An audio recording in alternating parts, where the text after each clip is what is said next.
Estive nesse final de semana em Campo Grande e fiquei impressionado com o que vi e ouvi. Nunca havia visto uma tamanha mobilização da sociedade sul-mato-grossense em torno de um único tema: a demarcação e os conflitos em torno das terras indígenas em nosso estado.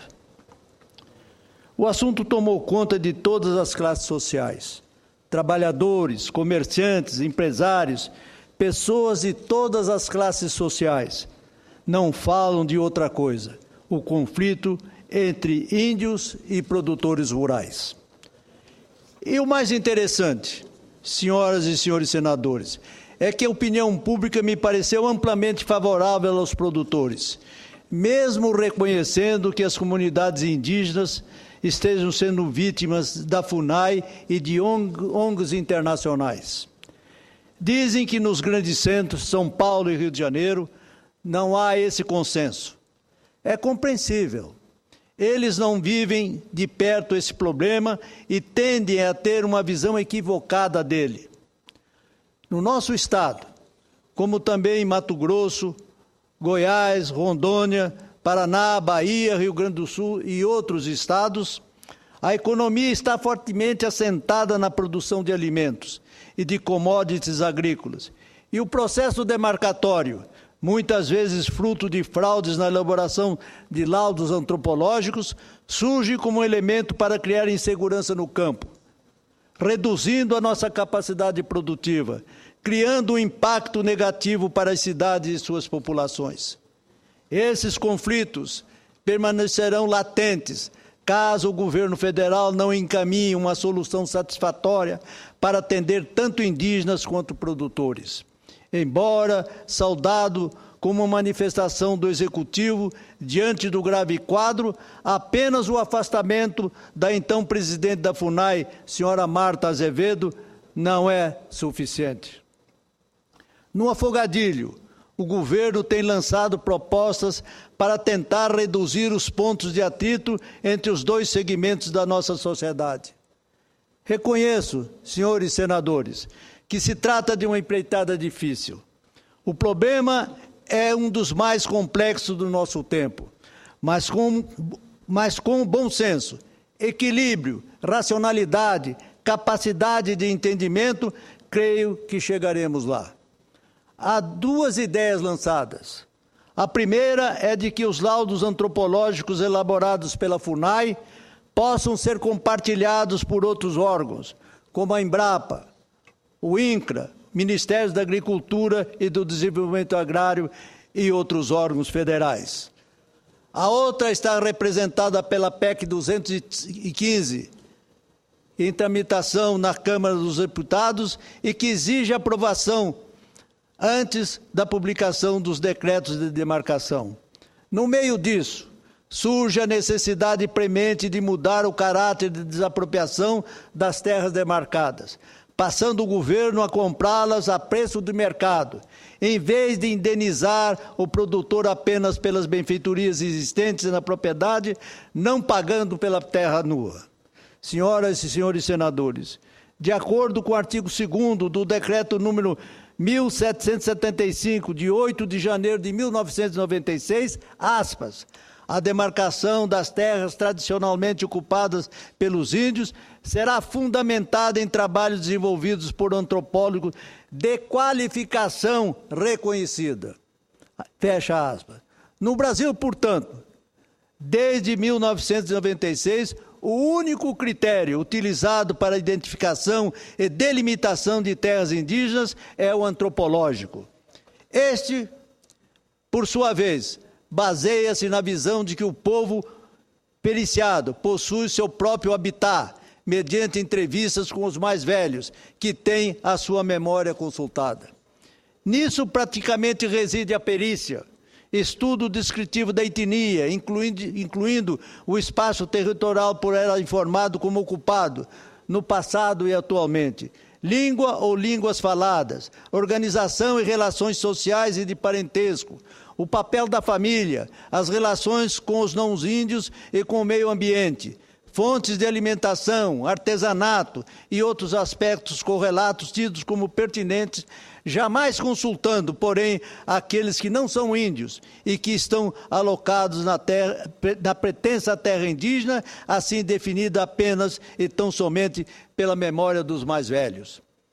Senhores senadores, não é de se surpreender assim a multiplicação de demandas judiciais, país afora, questionando o resultado desses laudos e impedindo que tenha a eficácia desejada esse singular modo de agir disciplinado no referido decreto. Ninguém aceita que a FUNAI escolha o antropólogo e julgue as conclusões do laudo, a respeito do qual os interessados podem se manifestar apenas depois de finalizado, quando a terra indígena já foi apontada em seu tamanho e localização, e os índios, por ela aquinhoados, já ficaram crentes de que a posse deles sobre ela é apenas uma questão de tempo.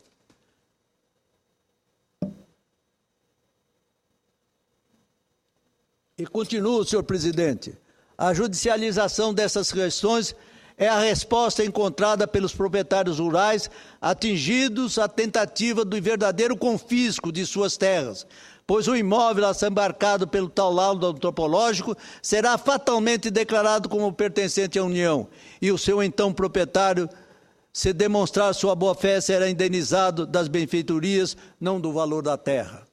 Pois bem, trago o assunto à baila em função dos acontecimentos que têm vitimado o povo do meu estado, como a morte de um índio, o ferimento à bala de outro que poderá levá-la à paraplegia, e o desalojamento de diversas famílias de produtores, tudo porque os índios Terena, da aldeia de Buriti, resolveram invadir as terras que lhes foram apontadas como suas por um laudo antropológico, que, não obstante desconsiderado pela justiça, foi suficiente para fazer nascer neles a crença de que são, entre aspas, donos de terras tituladas e particulares há mais de 100 anos. Com muito prazer, ouço a parte do eminente senador. Muito obrigado, senador Rubem Figueiró. O discurso de Vossa Excelência pode ser assinado também pelos paranaenses, porque vivemos lá o mesmo impasse que Mato Grosso do Sul e outros estados do país vivem, em razão da insegurança jurídica na relação entre indígenas e proprietários rurais. Nós esperamos agora que o Supremo Tribunal Federal, com celeridade, priorize e coloque na pauta o julgamento daquilo que é consequente ainda da demarcação Raposa Terra do Sol, em Roraima, para que se estabeleça um parâmetro jurídico a fim de que se possa administrar os conflitos existentes hoje. Eles são decorrentes exatamente da inexistência de uma norma que possa possibilitar o seu cumprimento de forma rigorosa. Certamente os indígenas têm os seus direitos que devem ser assegurados, mas os proprietários rurais da mesma forma, que ocupam áreas há muito tempo, produzem, contribuem nesse processo de desenvolvimento do país e não podem ser relegados a um plano secundário nesse debate. Portanto, o que é essencial é o estabelecimento da norma jurídica, para que se respeite. E, evidentemente, essa norma jurídica terá o zelo e o cuidado de preservar direitos adquiridos, tanto de um lado quanto do outro. Mas o importante é que ela exista, que se estabeleça a segurança jurídica para que se possa respeitar decisões. Nós lamentamos esse desconforto, isso compromete o sistema produtivo rural, certamente estabelece um clima de insegurança também. Nós temos verificado isso, né, no seu estado, especialmente nos últimos dias, e esperamos que essa decisão do Supremo Tribunal Federal, sobre o que remanesce ainda do julgamento referente à demarcação da Raposa Terra do Sol lá em Roraima, que esse julgamento possa ocorrer o mais rapidamente possível para que se tenha uma orientação na administração dos conflitos existentes hoje em vários estados do país. Eu cumprimento Vossa Excelência, que tem sido persistente no debate dessa questão, tentando dar, é claro, a sua contribuição, que é uma contribuição importante, porque de quem vai, olha e sente o drama que as pessoas estão vivendo e volta a Brasília para refletir aqui, para ecoar aqui as aspirações que sentem existir lá no seu estado. Parabéns a Vossa Excelência. Muito obrigado, senador Álvaro Dias, pela seu aparte e as informações valiosas que presta em abono àquilo que eu estou fazendo aqui desta tribuna e eu fiz vezes passadas. Sem dúvida alguma, enquanto o Supremo Tribunal Federal não decidir sobre os embargos declaratórios sobre a Raposa Terra do Sol, será difícil, evidentemente, que o governo federal possa tomar uma diretriz que possibilite a solução desse grave problema. Eu tenho pregado, eminente senador Álvaro Dias, que a melhor solução hoje é a União comprar essas terras. Como vou explicar aqui em prosseguimento ao meu discurso, que há condições para isso.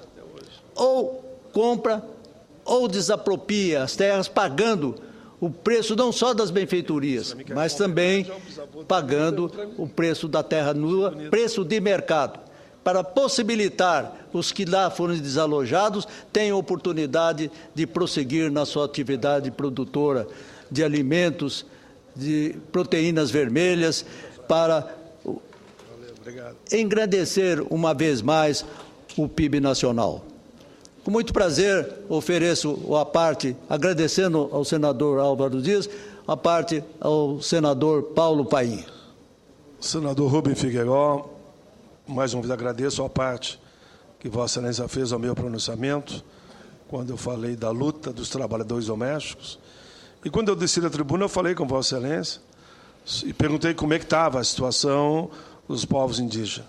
Vossa Excelência, com um olhar triste, disse que estava muito preocupado, de que o Estado, a população estão todos amargurados com a situação, o conflito ainda está latente, está forte, e nós falávamos, e eu quero aqui também convalidar, avalizar, aquela que é a única saída. Não tem outra saída. Se está comprovado que a terra, devido a uma questão histórica, pertence aos povos indígenas, os agricultores que foram induzidos a ficar lá, que foram pelo governo do Estado assegurado a eles que eles ficariam lá e teriam direito, e eles se dedicaram lá de geração para geração. Só tem uma saída, é a indenização. Tem que indenizá-los a preço justo, não só a benfeitoria, mas também o correspondente à terra, para que eles possam se deslocar, então, para um outro espaço e continuar produzindo para o bem do país. Eu quero cumprimentar Vossa Excelência com um discurso tranquilo, equilibrado, que é achar saída, que é achar a conciliação, que é o nosso papel, né? Nós, como legisladores, temos a obrigação de contribuir para um grande entendimento e que não se repita os conflitos que estão acontecendo. Agora é lá, mas amanhã ou depois será em outros estados, se não tiver uma norma comprova efetivamente de quem é a terra, e quem foi dirigido lá pelos governantes na época vão ter que indenizar. Vão ter que indenizar, porque não é justo também que homens e mulheres, e sei que muitos saíram do meu Rio Grande, se deslocaram para lá, estão trabalhando, estão no meio do conflito, e seja agora posto na rua, simplesmente, de repente, embaixo de lonas pretas na beira da estrada, homens e mulheres que deram a sua vida para a construção daquele empreendimento. Só tem uma saída. Tem que haver a indenização justa. Me lembro, como eu repito, falei com Vossa Excelência, houve um conflito semelhante a esse no Rio Grande do Sul, estive lá em nome da Comissão de Direitos Humanos, e a saída foi essa. Não tinha outra saída. E daí, como disse a representante do Ministério Público, vai ser pago o preço justo. Até eu disse, eu posso ter uma casa do lado de cada rua. E seguem para mim, ó, vai passar o trem aqui. Pode passar o trem. Me pague o preço justo da minha casa e da minha propriedade, que eu compro a terra do lado de lá. E vou continuar tendo meu habitat natural, enfim, produzindo, se for o caso. Por isso eu quero, mais uma vez, cumprimentar a serenidade, a tranquilidade de Vossa Excelência, que mostra que tem lado na história. E o lado do senador Rubem Figueiró é o lado da justiça. E justiça para ambos os lados. Justiça para os índios e justiça para os agricultores. E isso é possível. Basta nós encaminharmos a negociação naquilo que a gente chama, e Vossa Excelência, que é especialista do direito, operador do direito, no campo da razoabilidade. E é possível construirmos esse grande entendimento, e aí os direitos humanos serão respeitados. Parabéns a Vossa Excelência. Mais uma vez, senador Paulo Paim, eu desejo, como me manifestei ao eminente senador Álvaro Dias, os meus agradecimentos pela a parte de solidariedade. Não é esse o primeiro parte que Vossa Excelência me oferece com relação ao problema. Nós estamos perfeitamente irmanados nesse ponto de vista. Nós queremos a paz nos campos. Queremos que os produtores rurais tenham ressarcido dos prejuízos que naturalmente advirão e já estão tendo com relação a esse conflito. E que os índios também tenham a oportunidade de ter uma terra onde possam laborar e viver. Muito obrigado, reitero a Vossa Excelência, pelo a parte que muito me agradece. Eu quero reafirmar aqui, senhor presidente e senhores senadores, o que afirmei, que essas terras são ocupadas há mais de 100 anos. Essas terras tidas como em conflito nos municípios de Sidolândia e Dois Irmãos do Buriti, foram pacificamente ocupadas por Vicente Antônio Brito, nas primeiras décadas do século XIX, e tituladas desde 1847, quando na época não existia a presença de sinais de povos indígenas. É bom que isso fique bem claro.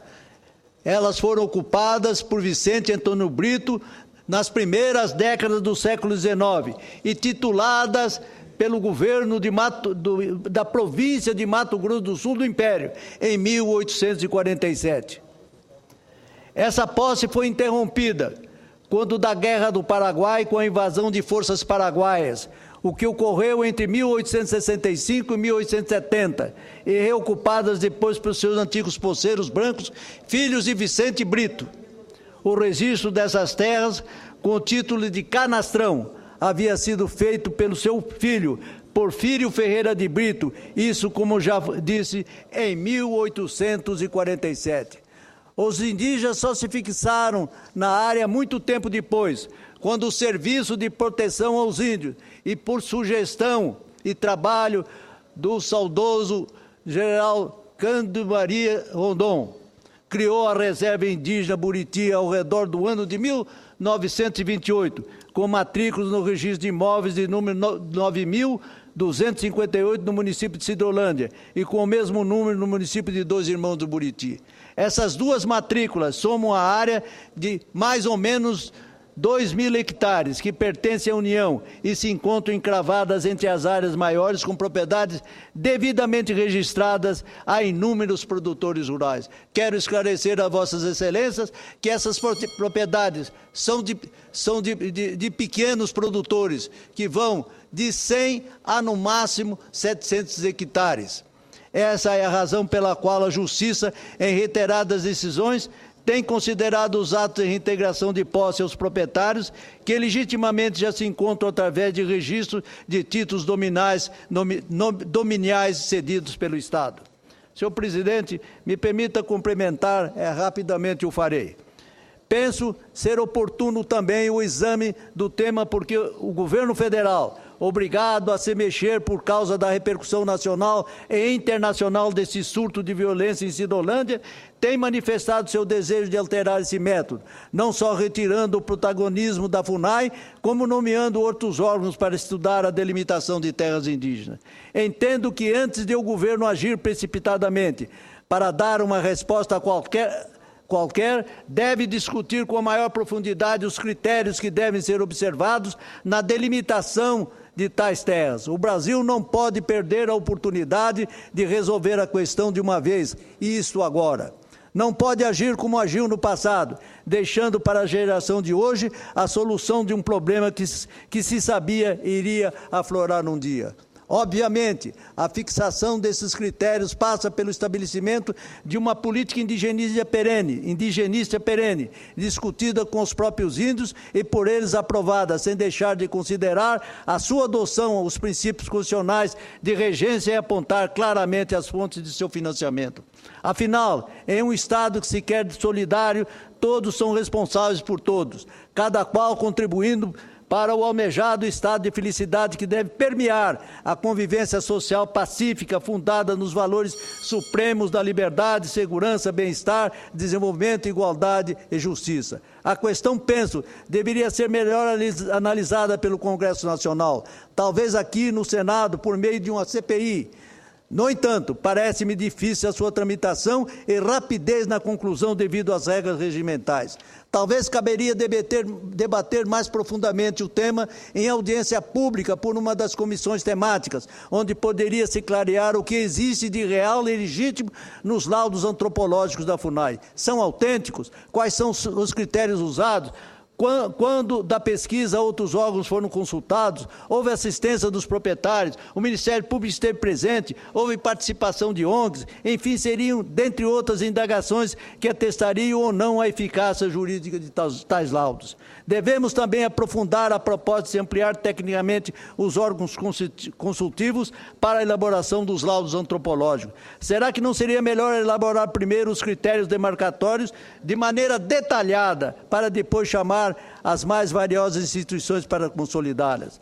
Será que a PEC 2015 é a melhor saída para pacificar a questão? Ou ela poderá ser um elemento a mais de conflito, transferido um problema que constitucionalmente é do Executivo para ser compartilhado pelo Legislativo? Estamos numa encruzilhada histórica. Devemos agir com cautela para não pagar um incêndio localizado, mas deixar que inúmeras fagulhas sejam espalhadas no ar para produzir no tempo e no espaço novas fogueiras em vários cantos do país. O governo não pode mais brincar com esta questão. Todos foram avisados há meses, reiteradamente, dos riscos da política errática da FUNAI. Os resultados estão aí. Trágicos, traumáticos, tensos, com todos falando ao mesmo tempo, sem ter um rumo claro a seguir. Termino, senhor presidente. Espero que possamos pacificar primeiro os dois lados, para encontrar uma solução sólida para esse terrível impasse relacionado à questão fundiária no meu estado de Mato Grosso do Sul e no Brasil. Muito obrigado, senhor presidente, pela tolerância que teve comigo, porque esse assunto realmente me apaixona. Estou profundamente preocupado e triste, porque eu vejo a população do meu estado traumatizada, sem condições de reagir e encontrar uma solução que seja de consenso entre nossos irmãos índios e não índios. Muito obrigado a Vossa Excelência e aos meus ilustres pares em terem a paciência de ouvir-me. Obrigado. Eu cumprimento Vossa Excelência, senador Rubem Figueiró. Vossa Excelência traz um tema que nos preocupa a todos, que é esse conflito que já vitimou pessoas no Mato Grosso do Sul, e que é muito fundamental que o Brasil, na medida certa, adote as medidas, primeiro, de ter paz na relação entre índios e não índios, e segundo, que se garanta aos índios, a essas populações tradicionais, o direito à terra, sem, obviamente, tirar o direito daqueles que também têm, mesmo sendo não índios. Mas é um tema muito delicado, precisa ser priorizado pelas autoridades, como bem Vossa Excelência cobrou aqui da tribuna. Presidente, me permita, ao agradecer a manifestação de Vossa Excelência, O seu governo no Acre, Vossa Excelência teve condições de resolver o problema com habilidade, espírito público e que pacificou as famílias indígenas e não indígenas de lá. Que esse exemplo de Vossa Excelência seja seguido pelo governo da República.